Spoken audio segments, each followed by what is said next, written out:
God is good, and with each day that passes brings us a day closer to the launch of Pantheon Rise of the Fallen. This is the Nathan Napalm channel, and if you are new here, please consider subscribing, especially if you're interested in Pantheon related content on our march to launch. Today, guys, I want to talk about some games you can play MMO-wise to keep you busy until Pantheon Rise of the Fallen launches, because we are in such a dark day as far as information or news as they work on Project Fairtail, and that's okay because there's plenty for us to do and catch up on and play and get out in the world and enjoy our lives and prepare for the greatest MMO of all time.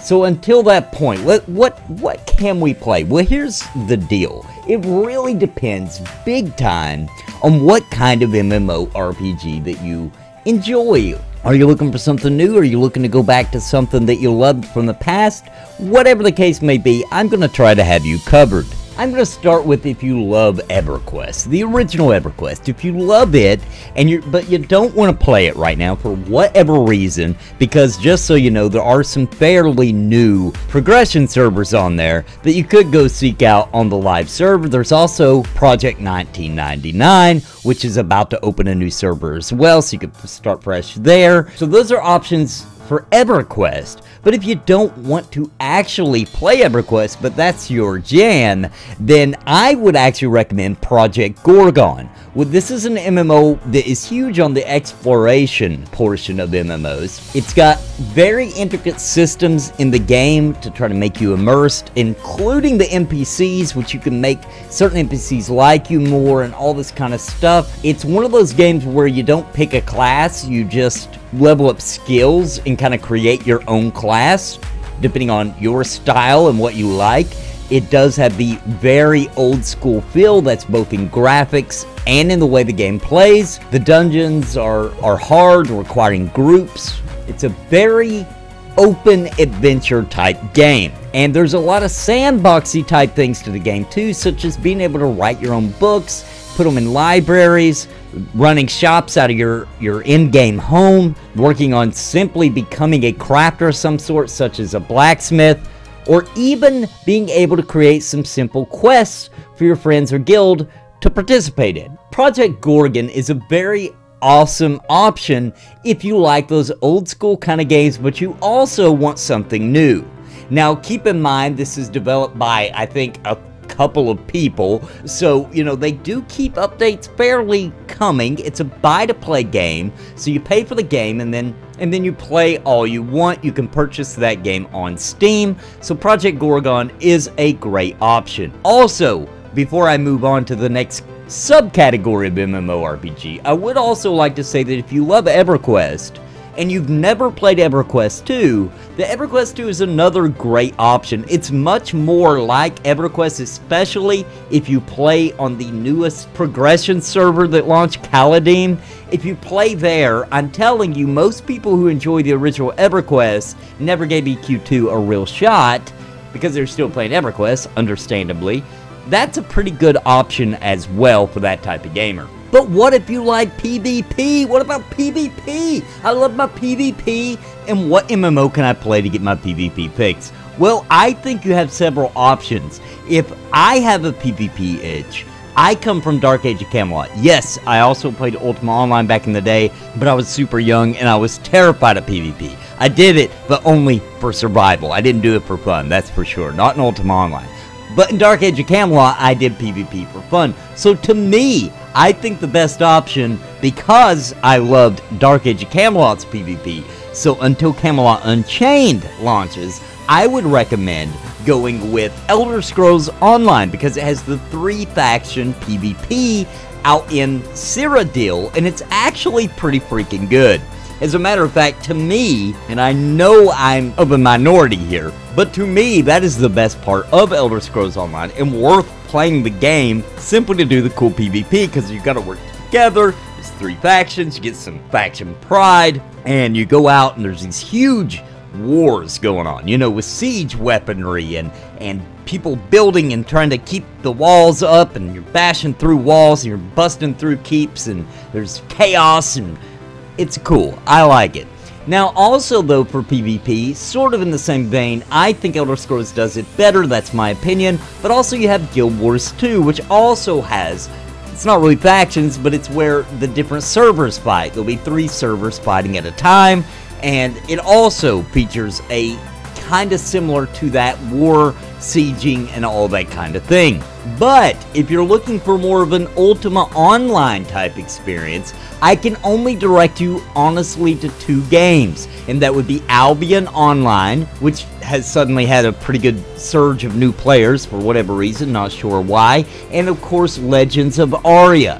These are the only 2 games I can think of if you're the Ultima Online type PvPer that can give you those good feels. What if you're a World of Warcraft player and you're waiting for World of Warcraft Classic to come out, and what should you do in the meantime, and you don't want to play World of Warcraft? Well, how about Final Fantasy XIV? In my opinion, it's the best WoW clone type game out there. It has a wonderful story. It has a brand new expansion just come out. If you want to skip straight to the expansion, they sell that in the online store to where you can skip right to that level and that point in the story and continue on. That's my wife Winter's absolute favorite MMO up until Pantheon launches, and honestly I played it for a long time myself. It's not bad if you like that type of MMO, and by type of MMO I mean World of Warcraft style. Queuing up for groups, running dungeons, gearing, getting that gear and upping your item level constantly in order to take on harder and harder content until you finally get to that end game where the game actually ramps up in difficulty and actually becomes very hard. But maybe you don't like Final Fantasy XIV. Maybe you liked Final Fantasy XI and that was your game. And Final Fantasy XIV is almost nothing like Final Fantasy XI. So what should you play if you love Final Fantasy XI? I personally would recommend playing on one of the private servers. There are 2 really good options there. Currently I have a character I've been playing in Eden on the Pantheon Plus stream on Tuesday nights. Tomorrow, if you're watching this recording on the day it was recorded. Eden is a great server with a decent population. It's newer, so there's more people in the lower levels. And of course, the very popular private server of Nasomi. Those are definitely worth checking out, and there is no other MMO quite like Final Fantasy XI besides Final Fantasy XI, and that is a great MMO. If you've never played it, imagine that they took the turn-based system that we all know from the old Super Nintendo and PlayStation era Final Fantasies, and they made an MMO somehow using that type of system, because that's exactly what they did with Final Fantasy XI. It's, in my opinion, best played with the controller because you are scrolling through menus. Of course, there's ways to set up macros and things like that, but it's a very interesting game, and it was heavily influenced by Everquest, but it went in a totally new direction. Keep in mind, this was the point in time before everybody thought they had to make a game like World of Warcraft. But maybe you're just waiting for the MMO that you really want to play, probably Pantheon Rise of the Fallen, and you want something just to kind of pass the time. You don't want to get too in depth with it. You want something with a lot of action, quick. Well, then in that category, I'm going to have to direct you to Black Desert Online. Black Desert Online is very quick-paced, very fast, very in-your-face, probably the best graphics of any MMO. In my opinion, it looks ridiculously good on PC, and now it's on Xbox One, and it looks pretty good on it as well. And believe it or not, they recently announced it will be on the PS4 here at the end of August, so next month. So that's another option for you. And Black Desert Online is an interesting one because it kind of has some sandboxy type stuff in it. It has PvP, it has a little mixture of everything. The graphics are very top-notch, and it's an interesting world, so that's definitely one to look out for as well. Maybe you just want to play something totally different than the classic fantasy-type MMO. Well, I had 2 options for you there if you want to try something off the wall, completely different. First of all, there is the server up and running now, private server of City of Heroes, which was a fan favorite back around the time that Final Fantasy XI launched. City of Heroes, you make a hero, literally, with this crazy, awesome character creator system. You make a hero, you design their abilities, and you go out and you beat up some bad guys, you beat up some villains. It's a pretty cool game. That option is available to you as well. Now, the other one I want to talk about that's just totally off the wall different, and this one big time. I mean, this one's its own category, and that would be the Secret World. And the Secret World's come a long way since launch. It's actually a very interesting game now, and I mean, I thought it was interesting at launch. I'm not gonna lie, I liked the game back then. I played it quite a bit. I just loved how different it was. And the Secret World, and when I say it's different, I mean it's not like any other MMO you've ever played. So if you really want something fresh and new, and not get that kind of I've been here before kind of feeling, then the Secret World is a really great option for you.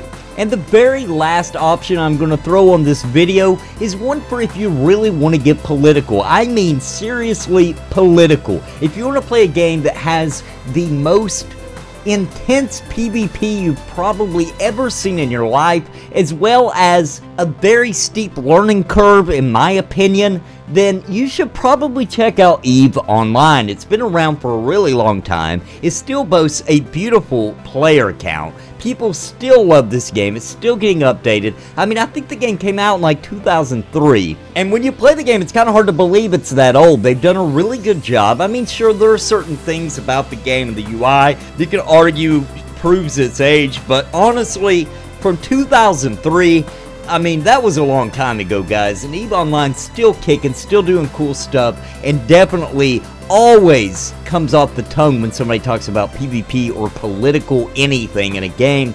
You gotta talk about EVE Online.